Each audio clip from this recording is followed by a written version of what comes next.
ממש מתרגשת להיות פה היום. ואני הגעתי למקום שאני נמצאת בו היום לאחר שהרגשתי איזושהי קריאה פנימית מאוד חזקה לשינוי. ולפי הראייה שלי, או התובנה שלי בלבד, הנשמה שלנו מגיעה לעולם הפיזי מבחירה. אנחנו פה בשביל להתפתח וללמוד, וברגע שאנחנו מתגלגלים לעולם הפיזי, אנחנו בהסכמה מלאה לקחת על עצמנו את החוקיות של העולם שאנחנו נמצאים בו. אז דוגמה מדעית לחוקיות זה כוח הכבידה. דוגמה לחוקיות ברוחניות זה הרגשת נפרדות או דואליות, כי במקור אין בעצם נפרדות, יש רק אהבה שהיא ללא תנאי. אז הנשמה מגיעה עם יעדים, היא מדברת אלינו דרך הרצונות שלנו והתשוקות שלנו, וכל אלה, מאיפה הם מגיעים? בעיקר ולרוב מהלב. אז שהחלטנו להתגלגל לעולם הכאוטי שאנחנו נמצאים בו היום, הגענו עם מערכת הפעלה מתוחכמת וארסנל כלים שיכול לכוון אותנו, שממש נוכל לממש את הפוטנציאל שלנו. וזה הגוף שלנו בתור מקשה אחת, כי גוף והנפש הם לא נפרדים.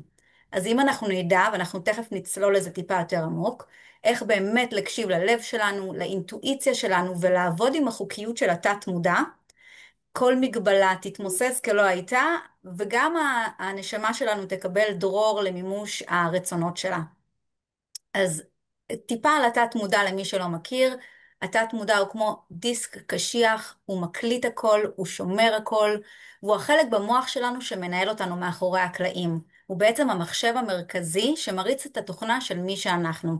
ויש לו תפקידים מאוד חשובים. חלק מהתפקידים שלו, הוא אחראי על מערכת הנשימה, על מערכת ההורמונים, על מערכת העצבים האוטונומית, על מערכת השרירים הלא רצונית ועוד. אבל עוד תפקידים שיש לו בנוסף, זה כל מה שקשור לרגשות שלנו, להרגלים, לזיכרונות ילדות, אמונות שפיתחנו על עצמנו ועל העולם סביבנו, ודפוסים שחוזרים על עצמם שוב ושוב. אז התת מודע שלנו אחראי לבין 90 ו-95% ממי שאנחנו ועל ההתנהלות היומיומית שלנו. מה שמשאיר לנו רק בין 5 ל-10% למוח המודע. וזה מרתק שמחקרים שנעשו באוניברסיטת מובחרות בשנים האחרונות מצאו שהתת מודע שלנו מקליט הכל מרגע הלידה. כי מערכת החישה כמובן פועלת הרבה לפני, אבל מה שהם עשו, הם ניטרו עוברים מגיל 0 עד 7, ומצאו שרוב הזמן התת מודע, המוח שלהם נמצא בגלי תטא. ומה המשמעות של להיות בגלי תטא? תטא זה משמע היפנוזה קלה, מצב של דמיון עשיר וחלימה. משמע שאנחנו חיים במצב מ-0 עד 7, כי לאחר מכן הרוב אנחנו נהיה בבטא, בגלי בטא, מצב שבו כל מה שאנחנו רואים, שומעים וחווים, נכנס ישירות לתת מודע שלנו ללא סינון.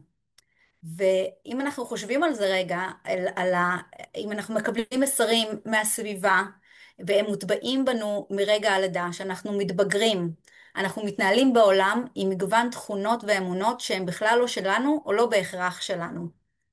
ואם אנחנו גדלים בבית שהצרכים הבסיסיים שלנו בתור ילדים הם לא מסופקים, התת מודע לוקח את המסרים מהסביבה ומגבש את הדימוי העצמי שלנו, וזה נשאר איתנו ומנהל אותנו.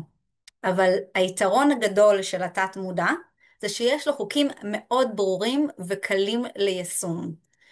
ואם מבינים את החוקים האלה, אנחנו יכולים באמת לשחרר את עצמנו ולתכנת מחדש ולבחור באמונות שמקדמות אותנו. אז תגיד לדוגמה, אחד מחוקי התת מודע, זה שהתת מודע שלנו ממש יוצר בלופרינטס דרך תמונות ומילים. הוא יוצר קיבוע.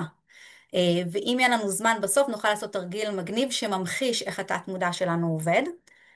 עוד דוגמה נוספת, התת מודע שלנו לא מבדיל בין דמיון למציאות. אז אנחנו גם צריכים לחשוב איזה תכנים אנחנו צורכים, מה השיח שלנו בינינו לבין עצמנו, האם אנחנו משתמשים במילות מחזקות או במילות שהן אולי מעוררות בנו רגע שהוא שלילי. אבל התת מודע הוא לא יכול לעבוד לבד. גוף ונפש, כפי שאמרנו, זה מקשה אחת, ואנחנו צריכים להיות בסנכרון בין כל המערכות בגוף, על מנת שנוכל לקדם את רצון הנשמה. אז כפי שאמרתי, לפי דעתי, הנשמה מדברת אלינו דרך התשוקות שלנו, והלב שלנו, האינטואיציה שלנו, הם ממש מצפן בחיים שלנו. אמ, נעשו מחקרים מדהימים ב-HeartMath Institute, ונמצא שהלב חזק פי 100 יותר אלקטרומגנטית מהמוח, ואנחנו חיים בעולם אלקטרומגנטי, והלב הוא מרכז תקשורת אלקטרומגנטי, והוא מעביר מסרים למוח דרך עצב הווגוס, ואז רק המוח פועל. אז לרוב, רוב המסרים, עוד משהו מדהים שהמחקר מצא, שרוב המסרים מועברים מהלב למוח ולא הפוך. אז עוד דברים מרגשים שנמצאו במחקרים של HeartMath Institute, שהשדה האלקטרומגנטי שלנו נמצא כרגע 3 מטר מעבר לגוף הפיזי שלנו, וזה מה שאנחנו מכנים אינטואיציה. אז אני יודעת שאני צריכה לסיים, אז אם